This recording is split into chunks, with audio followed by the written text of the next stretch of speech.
hormati Ustaz Salihin Muhyi dari Selangor yang ada di hadapan kita, Liyatul Qasar Masjid Al-Qasar,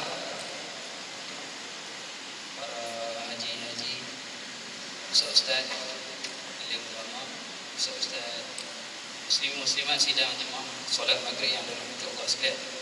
Sebelum kita mulakan majlis kita pada malam ini, saya ingat sebuah sedikitlah kita dapat kenalan dengan pengkuliah kita pada malam ini. Ustaz Salihin Muhyi berasal dari Selangor,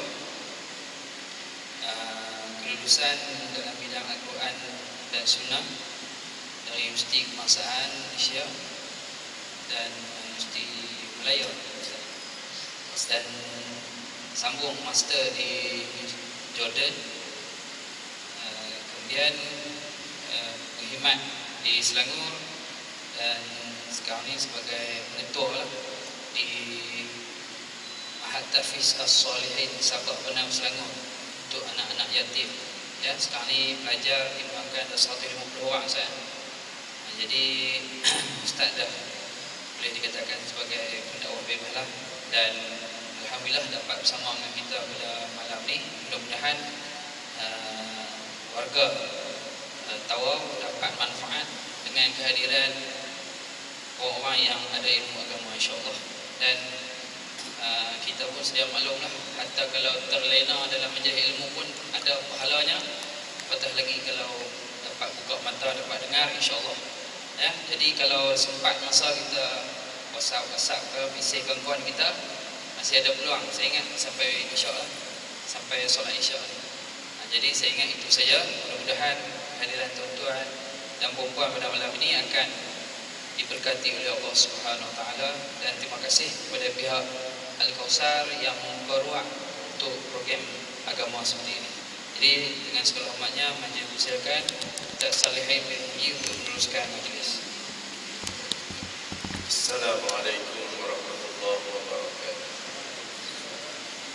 Alhamdulillah. ثم الحمد لله. الحمد لله الذي أعزنا بعزة الإسلام وأكرمنا بكرامة الإيمان. أشهد أن لا إله إلا الله وحده لا شريك له، وأشهد أن محمدا عبده ورسوله وخليله وحبيبه. اللهم صل وسلم وبارك على حبيبنا وشفيعنا وزخرنا ومولانا وقدوتنا وأسوتنا ونبينا محمد النبي الأمين وإمام المتقين والسيد المرسلين وقائد الدعاة المجاهدين وخاتم النبيين وعلى آله وصحبه أهل الصدق حتى أتانا اليقين. فإن أصدق الحديث كتاب الله، وخير الهدي هدي محمد صلى الله عليه وسلم، شر الأمور محدثاتها وكل محدثة بدعة وكل بدعة ضلالة وكل ضلالة في النار. وبالسند المتصل من الإمام الحافظ قال الله سبحانه وتعالى في كتابه العزيز: أعوذ بالله من الشيطان الرجيم، بسم الله الرحمن الرحيم، إنا أعطيناك الكوثر فصل لربك وانحر إن شانئك هو الأبتر. وقال رسول الله صلى الله عليه وسلم: لا تقوم الساعة حتى يتقارب الزمن وينقص العمل ويلقى السخط وتظهر الفتن ويكثر الخرج. قالوا: وما هي يا رسول الله؟ قال: القتل أو كما قال صلى الله عليه وسلم.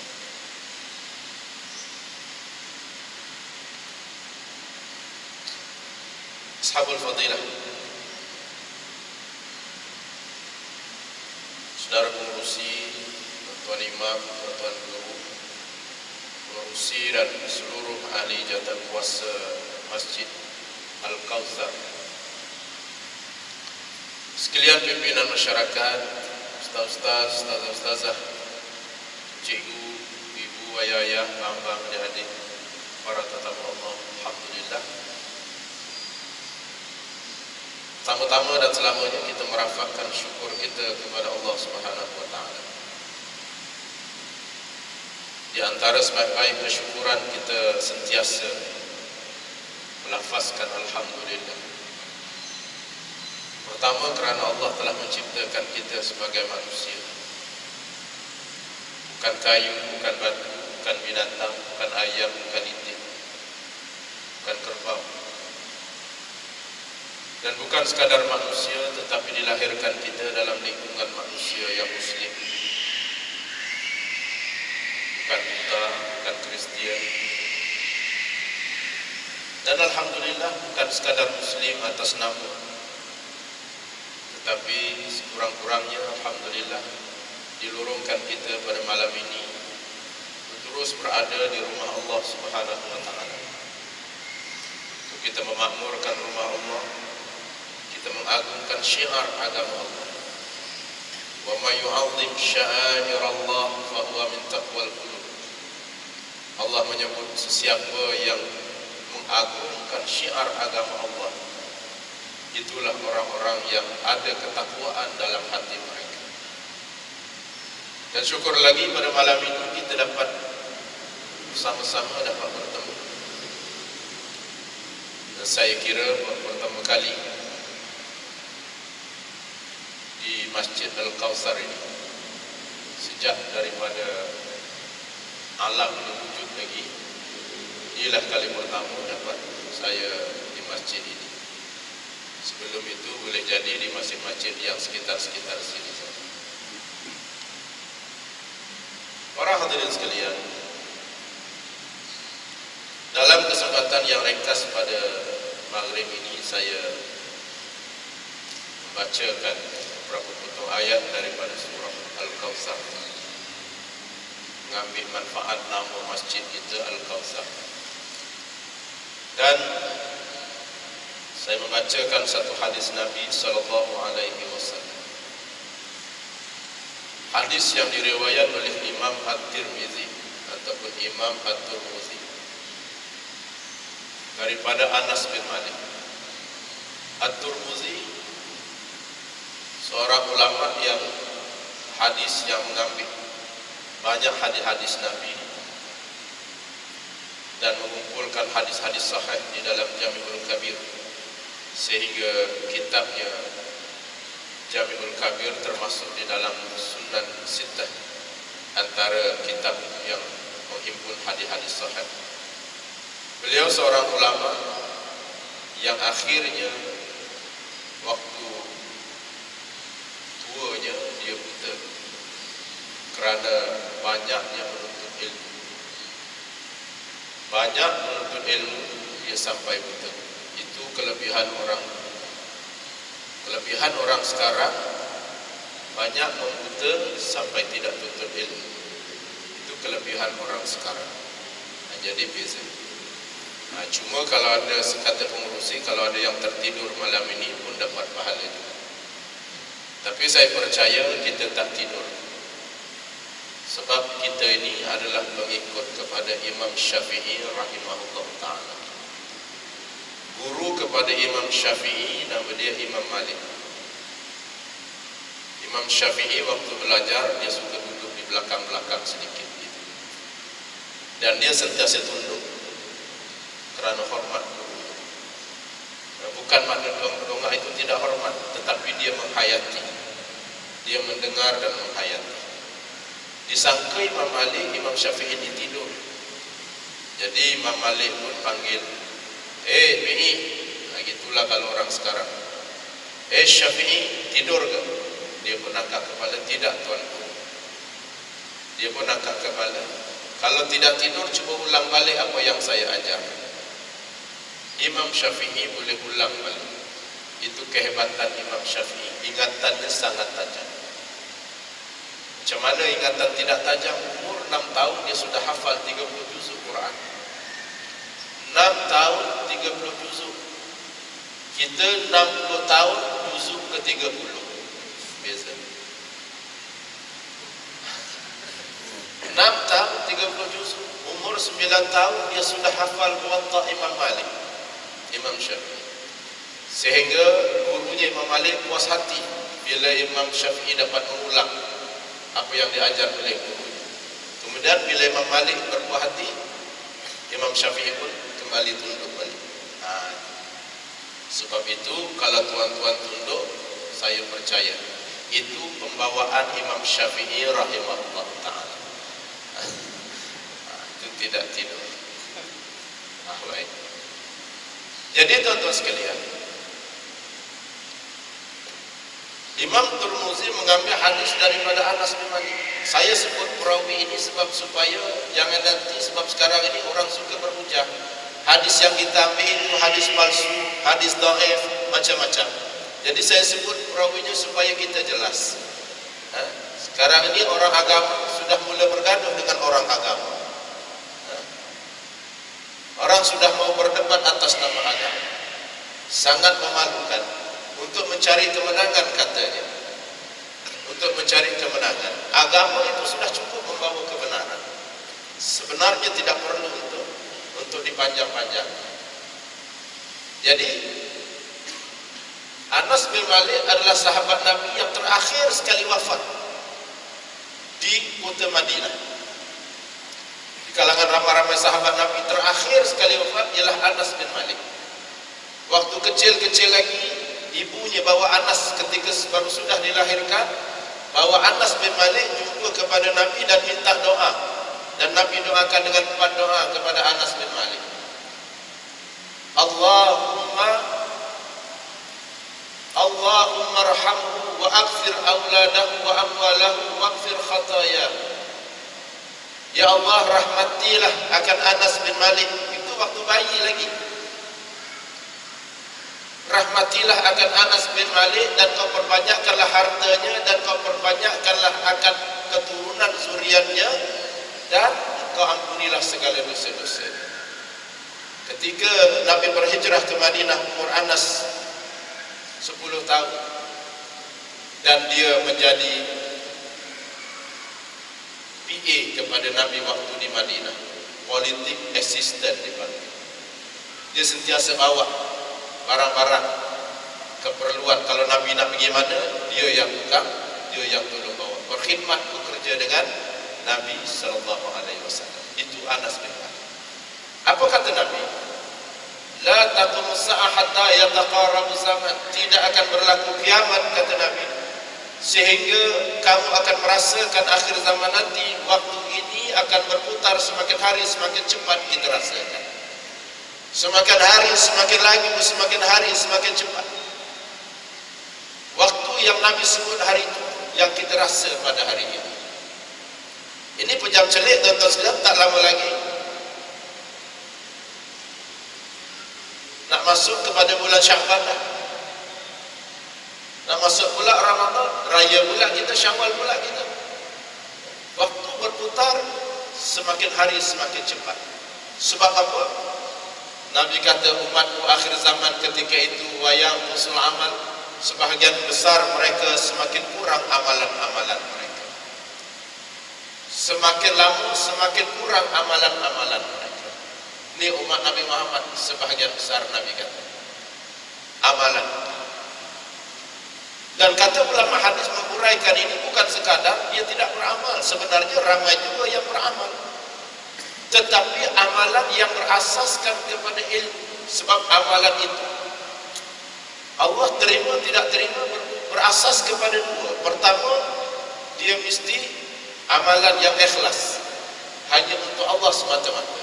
Yang kedua, mesti mengikut syariat Nabi kita Muhammad sallallahu alaihi wasallam. Kita beramallah macam mana pun kalau tidak mengikut cara Nabi beramal. Kita sembahyang tidak mengikut cara Nabi sembahyang. Kita bergaul tidak mengikut cara Nabi bergaul. kita beribadah tidak mengikut cara Nabi beribadah, Allah kata dalam Quran, wa qadimna ila ma 'amilu min 'amalin faj'alnahu haba'an mansura. Bila diserahkan semua amalan-amalan kamu nanti di akhirat, nampak macam banyak, sembahyang boleh tahan, puasa boleh tahan, tetapi kami hanya jadikan seperti debu yang berterbangan, tak ada satu pun yang lekat. Ini yang kita bimbang nanti, bimbang sangat. Dia ada kaitan dengan turunnya surah Al-Kawthar. Jadi dua asas. Pertama, ikhlas. Yang kedua, mesti berasas kepada ilmu. Sebab itu tuan-tuan sekalian, duduk kita mencari ilmu supaya betul-betul amalan kita berdasarkan kepada amalan Nabi. Itu adalah merupakan satu kewajipan yang tidak ada tukar gantinya, tidak ada. Sebab akhirnya nanti ini semua yang jadi milik kita. Ini semua Allah sebut dalam Quran,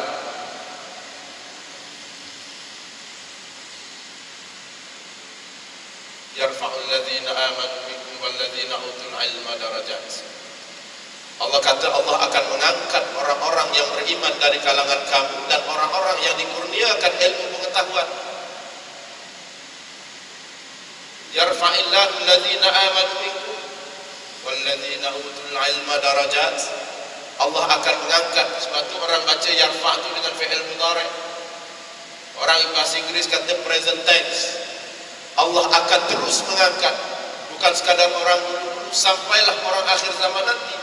Kalau dia terus untuk duduk dalam majlis ilmu, terus duduk untuk mencari ilmu, akhirnya nanti Allah akan angkat mereka kepada kedudukan yang tinggi di sisi Allah. Itu janji Allah. Itu yang jadi milik kita. Yang lain-lain Allah tidak beri keupayaan kepada kita untuk memiliki apa, tidak ada. Walaupun nampak kita ni besar, sehelai bulu kening pun kita tidak mampu memiliki. Sehelai bulu mata pun kita tidak mampu memiliki. Semua itu hanya barang-barang titipan Allah kepada kita. Itu bukan milik kita, bukan. Rumah kita bukan milik kita, walaupun dalam geran nama kita. Kereta kita bukan milik kita, walaupun dalam geran milik kita. Bukan milik kita. Semua itu hanya titipan-titipan Allah. Hanya titipan Allah. Bila sampai masa kita dijemput oleh Allah, baru kita sedar tidak ada apa yang kita miliki dalam kehidupan. Rupanya yang menjadi milik kita adalah ilmu dan iman. Kadang-kadang orang leka untuk mencari yang menjadi miliknya sendiri. Orang leka dalam kehidupan. Yang dibesarkan yang bukan milik mereka. Yang dibesarkan rumah, yang dibesarkan kereta, yang dibesarkan pangkat, kedudukan. Sibuk renovate rumah, tidak ada masa dengan masjid. Sibuk untuk urus basuh cuci kereta, tidak ada masa untuk cari ilmu. Tidak dekat dengan para ulama. Tambah koleksi kereta, tambah koleksi motor. Tak cukup motor kecil, motor besar dibeli. Bila mati, satu pun bukan milik mereka. Tinggal motor. Siapa punya motor akhirnya? Isteri punya. Isteri pula tak pandai pakai motor. Akhir motor siapa punya? Suami baru. Habis edah, isteri kahwin. Kita susah-susah, separuh mampus, kita nak cari duit, beli motor. Orang lain pakai motor kita. Sampai lupa kepada masjid, lupa sampai kepada ulama. Orang lain senang-senang ambil motor kita. Kalau ambil motor saja tak apa, dibawa sekali isteri kita di belakang. Jalan naik motor kita, naik saja tak apa, lalu pula kubur kita.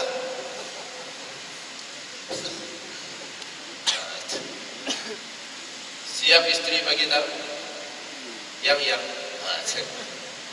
tu kubur suami ai tu. Di hon je sekali melompat kita dalam kubur. Pasal kita tidak ada masa untuk ilmu. kita habis dengan benda yang kita akan tinggal dalam tak ada masa. Sebab itu Allah Subhanahu wa taala dua yang boleh menyelamatkan kita, satu iman, satu lagi ilmu, yang boleh mengangkat kita, memuliakan kita di hadapan Allah, tidak ada lain. Ini janji Allah. Janji Allah. Kita menjadi pengamal membaca surah Yasin tiap-tiap malam Jumaat. Saya selalu tegur di kalangan orang-orang kita Melayu, bagus bukan tidak bagus baca Yasin, tetapi mesti dihayati itu Yasin. Sebab dalam Yasin hampir daripada awal sampai akhir semuanya mengajak kita untuk duduk dengan ulama, duduk dengan majelis ilmu, dekat dengan ulama, jangan sekali-kali mencaci maki ulama. Bagaimana Allah menggambarkan satu golongan didatangkan 3 orang Nabi dalam surah Yasin. Tiba-tiba Nabi yang dihantar oleh Allah untuk pergi forum, untuk pergi ceramah, 3 tidak diterima, tidak dibenarkan untuk ceramah, diugut lagi. Wa illam tantahu lanarjumannakum wa la yamassannakum minna 'adzabun alim. Jaga kamu, kalau kamu tak berhenti ceramah, jaga kamu, kami baling kamu. Lanarjumannakum, lam taukid, orang ngaji bahasa Arab. Pasti kami akan baling kamu, jaga. Ini diukur. Wa la yamassannakum, dan pasti kami akan seksa kamu, jaga. Sampai kamu ceramah, jaga, kami baling kamu, kami seksa kamu. Minna 'adzabun alim, seksaan yang pedih daripada kami. Tapi Nabi kalau tidak menyampai, apa kerja Nabi? Nabi salah satunya ialah at-tabligh, mesti menyampaikan ilmu. Nabi menyampaikan ilmu. Akhirnya Nabi dikejar. Ketika Nabi menyampaikan ilmu itu, orang semua sudah takut mau datang. Semua orang tak mau datang, hanya seorang saja yang datang. Dalam tafsir-tafsir disebut nama dia, orang panggil dia Habibun Najah, seorang tukang kayu saja. Kerja dia bukan engineer, bukan. Kerja dia bukan hebat, bukan arkitek, bukan pilot, bukan wakil rakyat, tetapi dia hanya mengumpul kayu api saja. Tukang kayu. Dia seorang diri. Seorang diri. Allah sebut, Allah merakamkan dalam Quran, dia seorang diri. Waja'a min aqsal madinati rajulun yas'i, dia berlari-lari, punya nak kejar kuliah Nabi, dia seorang diri sanggup. Dia tak kira kamu ikut Nabi aku bukan kisah, aku nak dengar. Ittabi'ul mursalin. Sementara itu dia ajak kawan-kawan lain, jomlah kita bakal pergi untuk dengar Nabi-Nabi. Akhirnya dia ditangkap. Nabi diusir, dia ditangkap, ditahan dalam penjara, disoal siasat. Kenapa pergi ceramah? Sedangkan sudah dikeluarkan larangan untuk dengar ceramah. Kenapa pergi juga ceramah? Ittabi'u man la yas'alukum ajra wa hum muhtadun. Apa salah aku mengikut Nabi yang datang? Nabi pun bukan minta upah apa, Nabi tidak minta upah daripada kita. Wa hum muhtadun, Nabi datang bawa petunjuk daripada Allah. Apa salah kita? Tetapi salah tak salah, dia tetap ditangkap, dipenjara, diseksa. Akhir dia mati dalam penjara. Bila berita didengar dia mati dalam penjara, orang yang menyiksa dia mula rasa seronok. Itulah, dah bagi tahu dah, jangan dengar ceramah, dengar juga. Itu orang yang hidup kata begitu. Allah kata apa? Kita tak kisah orang nak kata apa, tak kisah. Yang penting apa Allah kata kepada kita. Wa qila dkhulil jannah, Allah kata masuklah kamu ke dalam syurga, kata Allah. Kamu masuk syurga. Wa qila dkhulil jannah, qala ya laita qaumi ya'lamun, alangkah baiknya kalau kamu tahu tentang syurga. Syurga bukan untuk orang yang rehat di rumah tidak mau mencari ilmu. Syurga bukan untuk orang yang malas mencari ilmu. Syurga bukan untuk orang yang tidak mau dekat dengan para ulama. Apatah lagi syurga tidak akan lekat kepada orang-orang yang mencaci maki ulama. Tidak. Bukan mudah untuk mendapat syurga. Bima ghafara li rabbi, sudahlah dosaku diampunkan oleh Allah. Wa ja'alani minal mukramin, aku pula kelak diletakkan bersama dengan orang yang mulia-mulia di sisi Allah. InsyaAllah.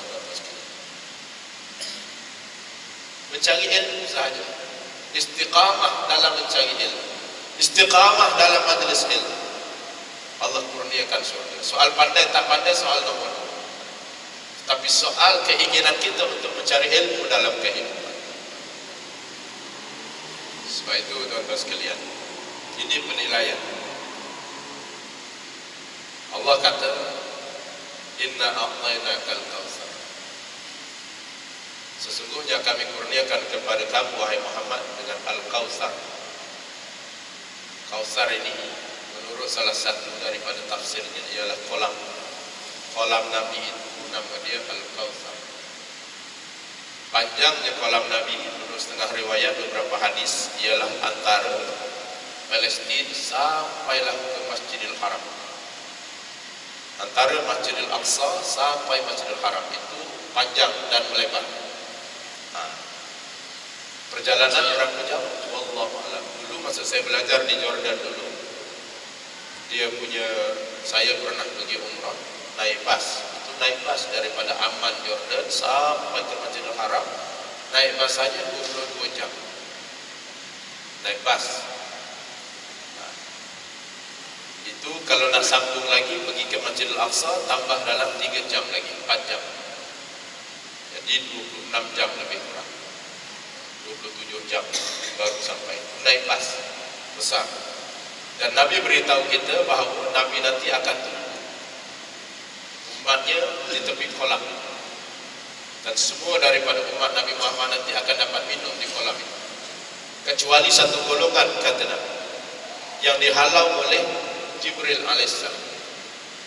Sehingga Nabi bertanya kepada Jibril, kenapa kamu halau orang itu? Wahai Muhammad, kata Jibril, kamu tidak tahu selepas kewafatan kamu, inilah umat kamu yang tidak mau mengikut ajaran kamu. Layak untuk aku halaunya.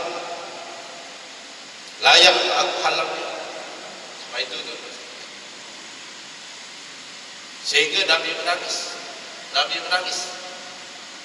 Bila Nabi menangis, Jibril rasa ketakutan. Nabi menangis, Jibril mengadu kepada Allah, Nabi menangis. Kemudian Allah beritahu Jibril, wahai Jibril, sampaikan berita gembira kepada Muhammad tentang kelebihan umat Muhammad daripada umat yang lain-lain. Jibril pun menyampaikan kepada Nabi Muhammad, kata Jibril, ya Muhammad, qala Allah, inna Allah yu'ti ummataka khamsata asya' lam yu'ti qabla. Sesungguhnya Allah memberikan 5 kelebihan kepada umat kamu yang tidak diberi kepada umat-umat yang terdahulu. Saya mungkin tidak nak bahas 5-5. Boleh jadi saya bagi 1 dulu malam ini. 4 lagi kita buat ceramah akan datang. Apa kata Jibril? Kelebihan umat Nabi Muhammad, kata Jibril, lam yughliq bab taubah li ummatika hatta yughargir. Jibril kata, wahai Muhammad, Allah tidak akan tutup pintu taubat kepada umat kamu selagi nyawa belum sampai di ghargharah. Maknanya Allah sangat mudah taubatnya, ampunnya kepada umat Nabi Muhammad. Sangat mudah.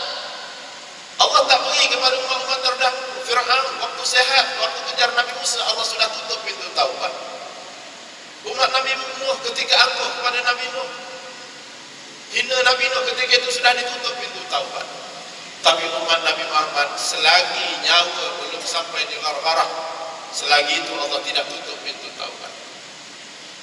Banyak mana pun kesalahan, selagi dia tidak syirik kepada Allah, banyak mana pun dosa, jangan berputus asa dengan dosa yang kita lakukan. Allah terlalu mudah taubatnya kepada hamba di kalangan umat Nabi Muhammad. Tapi kena beringat, sebab kadang-kadang kita tidak tahu bila nyawa sampai di ghargharah. Ghargharah ni kalau orang lelaki senang saja, pegang leher ada kena keras. Itu ghargharah namanya. Ada tak Pak? Tak ada. Kalau tak ada, boleh duduk belakang langsir sana.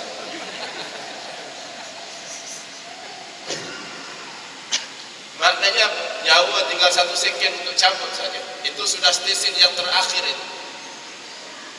Falaula idza balagatil hulqum, ketika nyawa sudah berada di halqum, itu last station sudah. Maknanya selepas daripada itu memang tidak ada. Tapi Allah masih lagi berkeinginan untuk memberikan keampunan kepada umat Nabi Muhammad. Ini satu. Sebab itu nak sebut ada orang yang dihalang daripada kolam Nabi. Sehingga sebelum itu sahabat bertanya Nabi, kolam ini untuk siapa ya Rasulullah? Kolam itu Nabi kata li ummati, untuk umatku. Kaifa ta'rifu bi annaka ummatuka ya Rasulullah? Bagaimana kamu nak tahu mereka itu umat kamu ya Rasulullah? Sahabat tanya Nabi, ini bukan untuk dia. Sahabat kenal Sayyidina Ali, sahabat kenal Sayyidina Umar, sahabat kenal Sayyidina Utsman. Itu semua Nabi kenal. Tapi sahabat tanya bukan untuk Sayyidina Ali, untuk Pak Haji Ali, Pak Haji Utsman, Pak Haji Umar. Sebab kita hidup sudah tidak sezaman dengan Nabi. Kita jelit-jelit Nabi sudah wafat. Sehingga kita kena ada satu persoalan, agak-agak Nabi kenal ke kita satu hari nanti. Itu persoalannya. Nabi kenal atau tidak dengan kita. Sebab itu tuan-tuan sekalian, kecintaan kita kepada Nabi kita yang akan memperkenalkan kita dengan Nabi kita sendiri. Walaupun Nabi jawab kepada sahabat, aku kenal. Sehingga Nabi kata, kalau kamu ada kuda berwarna putih dan kuda kamu berkumpul dengan kuda-kuda yang lain, kamu kenal ataupun tidak kuda kamu? Sahabat kata, sudah tentu aku kenal. Yang putih itu kuda aku. Maka begitulah umatku, Nabi kata, yauma tabyaddu wujuh wa taswaddu wujuh. Hari yang mana manusia ketika itu Allah kata ada 2 wajah sahaja, satu wajah hitam, satu wajah putih. Yang putih itulah umat Nabi Muhammad sallallahu alaihi wasallam. Nabi kenal. Sebab itu di dunia ini kita tidak kisah sangat dengan muka kita, walaupun kadang-kadang tak berapa nak putih, walaupun kadang-kadang percobaan putih sudah dibuat. Itu beras sudah direndam dalam air 4 bulan, rendam beras untuk buat bedak sejuk. Selain istri kita pakai, kita pun pakai juga malam-malam. Selalu yang pakai itu istri kita, bedak sejuk. Macam ikan keli masuk api, dia punya. Tapi percobaan nak putih sudah dibuat. Tetapi tak usah bimbang, Allah tidak lihat waktu di dunia. Tetapi tiap-tiap umat Nabi Muhammad berjaya sahaja dari umat Nabi Muhammad, wajah mereka putih berseri-seri di hari akhir. Sehingga Nabi kenal dia adalah umat Nabi Muhammad. Nabi kenal, walaupun kita tidak sejaman hidup dengan Nabi. Sebab itu yang paling penting kecintaan kita kepada Nabi. Bermula dari mana, kerap mana kita berselawat kepada Nabi kita. Itu persoalan dalam kehidupan. Sebab kalau kita telusuri tentang selawat ini, satu kalimah yang dipikul oleh para malaikat melepasi 7 petala langit, diperkenalkan kepada nabi-nabi yang lain akan selawat. Sebab itu bila Allah perintahkan kepada kita berselawat, Allah tidak samakan perintah selawat itu sebagaimana perintah-perintah yang lain, tidak sama. Bila Allah suruh kita sembahyang, Allah terus suruh kita sembahyang. Allah tak beritahu yang dia sembahyang. Bila Allah suruh kita puasa, Allah terus suruh kita puasa. Allah tak beritahu dia puasa. Bila Allah nak perintahkan kita yang lain, Allah terus perintahkan, melainkan selawat. Selawat, bila Allah perintahkan kita selawat, Allah kata Allah dulu berselawat kepada Nabi. Allah dulu berselawat kepada Nabi, dan malaikat dulu berselawat kepada Nabi. Barulah Allah perintahkan kita berselawat. Tiap-tiap minggu kita diingatkan. Hari apa agak? Hari Jumaat kurang-kurang 2 kali. Inna Allah wa malaikatahu yusalluna 'alan Nabi. Ya ayyuhalladzina amanu sallu alaihi wa sallimu taslima. Itu Bilal. Nanti sekali lagi khatib pula waktu khutbah. Ingatkan sekali lagi. Kalau kita tidur, memang tidak sedar kita. Sesungguhnya Allah kata, sesungguhnya aku, Allah, para malaikat berselawat kepada Nabi. Kamu tuan-tuan sekalian, kamu wahai sekalian orang beriman, berselawatlah kamu kepada Nabi. Apa makna Allah sendiri berselawat? Sembahyang Allah tak beritahu, puasa Allah tak beritahu, selawat Allah beritahu. Pasal apa? Besarnya makna selawat dalam kehidupan. Saya datang tempat lain lah tuan-tuan sekalian. Di tempat saya sana, sahabat pernah Selangor, ada satu masjid nama dia Masjid Lubu Musik. Masjid ini masjid lama, sampai sekarang masih ada lagi lama. Orang datang bawa alat-alat untuk tukar masjid, ada saja yang tak kena, sampai tak boleh nak tukar. Sebab masjid itu masjid wakaf, kiai-kiai ini tuan-tuan lama-lama. Salah seorang nama dia Kiai Haji Marzuki. Masjid itu nama dia Marzukiyah, nama masjid. Satu hari dia naik motor nak balik ke masjid, dia dah tak ada dah. Anak murid dia ada lagi. Ini cerita anak-anak murid dia. Tiba-tiba tengah naik motor nak sampai ke masjid dia 10 km lagi. Jalan tu pula jalan hutan masa tu. Tiba-tiba minyak habis. Nak buat macam mana? Dia pun suruh anak murid dia ambil air parit. Anak murid dia pun serba salah. Habislah, tutup buang dia. Habis. Tapi dah tu guru yang suruh, dia pergi ambil air tu air parit, dia tuang dalam. Dia tuang. Sebelum tuang itu, untuk guru tu, kiai itu selawat dulu. Allahumma salli ala sayyidina wa habibina wa syafi'ina wa zukhrina wa maulana Muhammadin wa ala alihi. Tuang. Tutup, jangan buka-buka. Tutup. Start hidup tuan-tuan. Hidup. Selawat saja. Jadi kita mulai esok, kita tak payah dengan petrol pump lagi. Kita punya motor, kita punya kereta, padan dengan air parit saja. Boleh agak tak? Ada berani. Bagus ni tengah minyak mahal sekarang ni. Ada berani? Tak berani. Pasal apa? Tengok pergantungan orang dengan Allah. Satu hari dia berapa ribu kali dia berselawat kepada Nabi.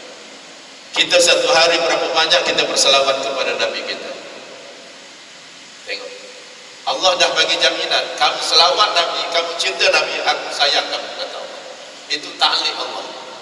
Qul in kuntum tuhibbunallaha fattabi'uni yuhibbukumullah wa yaghfir lakum dzunubakum. Katakanlah wahai Muhammad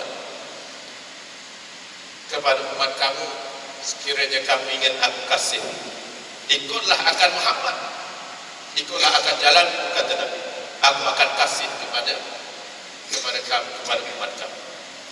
Syarat Allah nak sayang kita kena sayang Nabi Muhammad, barulah Allah sayang kepada kita. Satu. Jadi saya menyebut hadis itu baru yang pertama. Sebab kita rasa masa berputar makin cepat kerana umat Nabi Muhammad akhir zaman makin kurang amal. Sebab itu Allah suruh kita berilmu. Nabi kata dalam beberapa hadis, "Kunu aliman." Jadilah kamu orang alim. Kalau tak boleh pun au muta'alliman, ataupun orang yang belajar. Cari universiti, cari sekolah, cari madrasah, cari pondok. Boleh. Boleh jadi tuan-tuan kata dah tua-tua nak belajar mana? Tak apalah tuan-tuan. Kalau ada pondok, pergi masuk. Saya tengah buat pondok untuk warga emas. Baru siap Pak pintu baru. Saya suka buat kerja-kerja. Itu sekolah saya dah ada 150 pelajar, laki perempuan. Saya ambil anak-anak miskin, anak-anak yatim. Sebab dulu saya pergi ke Jordan, sepadan Lebanon, Palestin itu saya tengok anak-anak yatim dikumpulkan. Dia sekolah dia dalam masjid saja. Tapi 12 tahun, 13 tahun mereka sudah menghafal 30 juz. Jadi balik saya buat, alhamdulillah. Saya punya penasihat Datuk Ismail Kamus. Dia banyak membantu saya. Jadi dan alhamdulillah saya ambil budak-budak yang tak pandai. Yang pandai cari sekolah lain lah. Yang tak pandai mengaji saya ambil. Saya akan buat tunggu-tunggu, yang tak pandai saya ambil. Yang pandai pergi sekolah lain. Kalau tunggu-tunggu tempat lain, yang pandai dia ambil. Itu yang tak pandai kita ambil. Jadi kalau nak kita ambil, buat tak pandai kita. Alhamdulillah. Walaupun begitu, walaupun kadang-kadang kita ambil, baru nak mengenal guru pun ada. Tapi saya sudah lebih 30 orang sudah hafal 30 juz.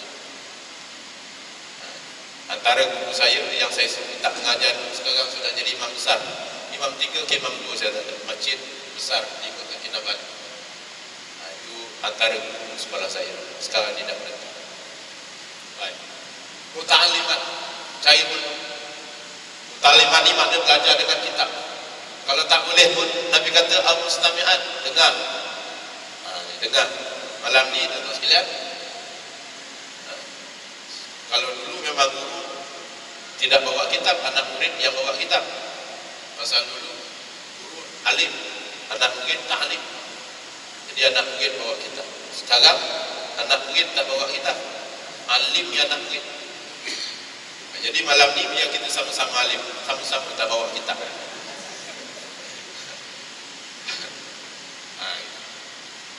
Kalau tak boleh tak apa, Nabi kata al-mustami'an, yang ketiga kita dengar, macam malam ni kita dengar. Kalau dengar pun tak ada masa. Susahlah Ustaz buat kuliah malam ni kami baru nak buka kedai burger. Kalau tak nanti kami tak ada dah pendapatan. Tak apa, subuh pula baru kami nak buka kedai nasi lemak. Langsung tak ada masa. Kalau tak ada masa, tak apa, Nabi kata bagi pilihan yang keempat. Au muhibban lahu, kamu kasih sudahlah. Perasaan kasih dengan ilmu, kasih dengan ulama, sudah. Kasih. Kadang-kadang dibagi tahu malam ni ada kuliah surah Mi'raj. Bawalah apa yang patut karipap ke apa ke, pulut panggang ke. Kadang-kadang buatnya tak sampai tapi pulut panggangnya sampai. Itu sekurang-kurang ada tanda kasih kepada majlis ilmu. Tapi Nabi kata wala takun khamisah fatahlik, jangan kamu jadi yang kelima, kamu akan jadi bangsa. Nabi kata langsung tak ada respon kepada ilmu, itu bangsa. Itu bahasa kasar. Sebab apa makna orang yang hidup tanpa ilmu? Bangsa lah. Jadi tuan-tuan sekalian, itu Nabi. Baik, itu yang pertama. Yang kedua Nabi kata wayul qasr. Sebab apa masa berputar kita rasa makin cepat akhir zaman? Sebab sebahagian umat akhir zaman semakin ada tiupan rasa bakhil, rasa tamak, rasa gerinda.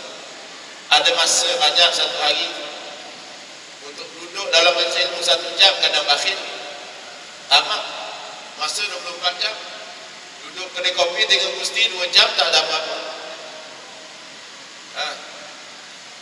Duduk 1 jam untuk kita, bukan untuk Allah, untuk kita pun tak ada masa. Tak ada masa. Ada duit kadang-kadang bakhil. Kamu yang tak datang masjid, datang masjid tak apalah kan. Tengah sembahyang, tengah duduk hari Jumaat, tiba-tiba lalu kamu. Kita pun dah tengok dah kita punya baju ada sekeping RM100. Agak-agak kita ambil ke cari bukit lain agak-agak.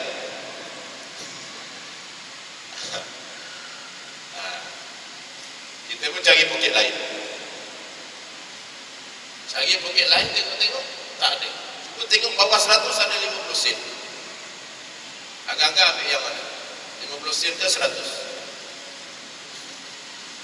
Dia cara ambil pun dah tahu dah. Kalau ambil 100, dia 2 jari je masuk. Ni 100. Tapi kalau semua masuk tanda bawah,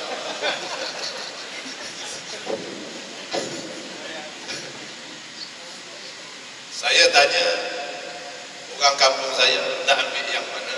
50 sen ke 100? Dia pandai jawab, ambil yang ikhlas lah Ustaz. Yang ikhlas berapa? 50 sen lah. Nah, apa bagi 100 berungun-ungun? Itu saya kata betul. Betul, ambil yang ikhlas.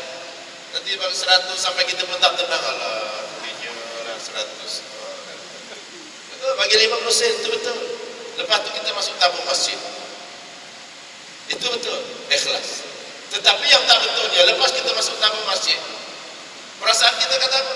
Itu masjid punya, ini aku punya. Yang ini tak betul. Sebenarnya yang itu yang aku punya, yang ini belum tahu siapa punya lagi. Selagi kita belum belanjakan, selagi itu belum ada kemuliaan kepada apa yang kita ada. Kemuliaan itu setelah daripada kita belanjakan apa yang kita miliki. Lan tanalul birra hatta tunfiqu mimma tuhibbun.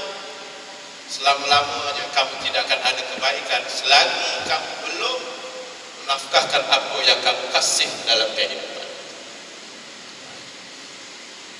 Tak apa 50 sen, tapi jangan kata yang 100 tu aku punya, itu masjid itu yang kita punya, yang 50 sen tu yang kita punya sebenarnya. Itu tunggu nanti di akhirat dia akan datang kembali jumpa kita. Lama-lama keuntungan pelaburan kita semua akan datang membantu kita, menjadi peguam kepada kita waktu kita kelemasan di hari akhirat nanti. Itu yang menjadi milik kita. Yang belum kita itu tak tahu, ini tak siapa punya tak tahu. Tak tahu Mak Repit punya, kan sampai jalan jatuh ke macam mana. Mak Repit bukan tolong poket kita dulu. Dengan sibuk-sibuk, cabut 100 balik-balik, mana 100? Kan? Belum tentu milik. Yang kedua, jadi jangan bakhil, jangan kedekut kepada Allah. Sehingga disebut oleh Sayyidina Ali, siapa yang ada masa untuk Allah, Allah akan ada masa untuk. Siapa yang tidak ada masa untuk Allah, Allah lagi tak ada masa untuk. Tidak ada masa untuk. Bukan panjang, kita nak datang sembahyang berjemaah 10 minit saja. Sebab tu kita umat Nabi Muhammad ni Allah tidak ukur dengan banyaknya amalan, jangan bimbang. Tetapi Allah ukur kita dengan kesempurnaan amalan, bukan banyak. Allah ukur kita dengan rahmat, bukan dengan banyaknya amalan. Ada orang beramal banyak masuk syurga, alhamdulillah. Ada orang tidak beramal tak masuk syurga, itu biasa. Ada orang yang beramal masuk neraka pun ada, fawailul lil musallin. Tetapi ada orang tidak beramal masuk syurga, ada. Jadi anak murid saya datang jumpa saya, nak jadi yang keempat boleh tak Ustaz? Tak beramal tapi masuk syurga. Ini bukan semua orang. Katalah ada seorang Hindu, Sami Buddha ke, tak kira lah Sami Hindu, tiba-tiba mari keikhlasan dia, mari kesedaran dia nak memeluk Islam.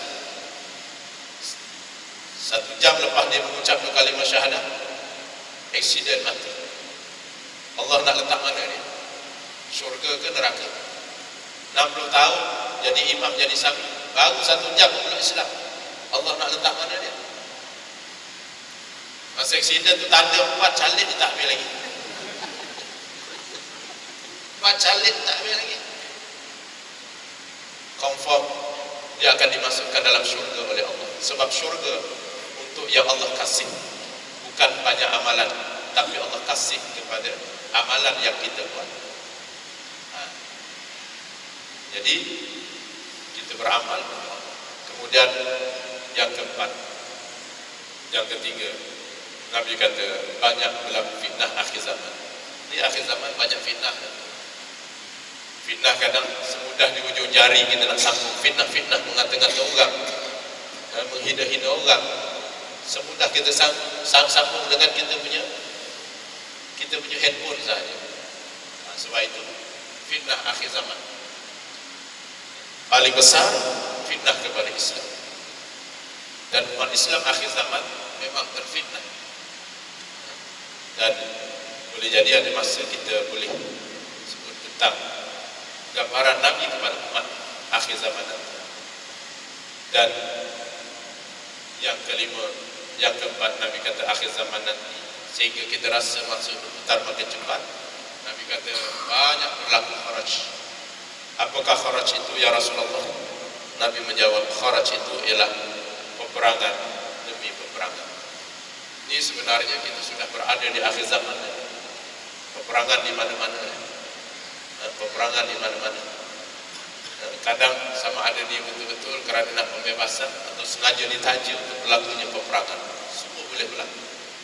Semua ini adalah kharaj yang Nabi sebut sebenarnya. Kita sudah berada di akhir zaman. Oleh sebab itu, tuan-tuan sekalian, sedialah kita untuk menghadapi kehidupan selepas daripada alam kematian ini. Kerana yang itu adalah yang kekal. Kerana yang itu adalah yang pasti.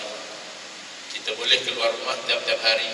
Kita pergi ke Kota Kinabalu, kita pergi umrah, kita pergi sekolah.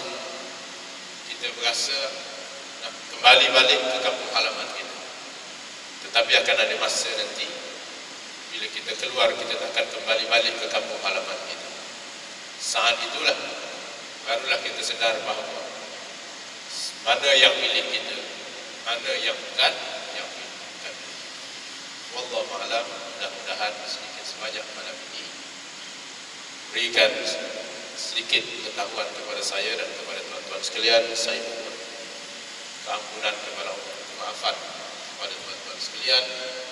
InsyaAllah ada masa kita berjumpa lagi di lain kesempatan. A'udzubillahi samil alim minasyaitanir rajim. Bismillahirrahmanirrahim. Allahumma salli ala Muhammad wa ala ali Muhammad. Allahumma ta'alim, Allahumma ta'arif, Allahumma tafatif lana futuhal arifin. Allahumma rabbana hab lana min azwajina wa dhurriyyatina qurrata a'yun. Ya Allah, ya Tuhan kami, jadikanlah kami, isteri kami, anak-anak kami sebagai penyejuk mata memandang. Waj'alna lil muttaqina imama. Jadikanlah kami dan keluarga kami pemimpin bagi orang-orang yang bertakwa. Allahumma rabbana atina fid dunya hasanah. Ya Allah, ya Tuhan kami, seramai mana kami hadir pada malam ini, kurniakanlah kepada kami kebaikan di dunia. Wa fil akhirati hasanah. Dan kurniakanlah kepada kami kebaikan di akhirat nanti. Wa qina adzabannar. Dan tolonglah ya Allah, selamatkan kami daripada api neraka. Sallallahu ala sayyidina Muhammadin nabiyil ummi wa ala alihi wasahbihi ajma'in. Walhamdulillahirabbil alamin. Assalamualaikum warahmatullahi wabarakatuh.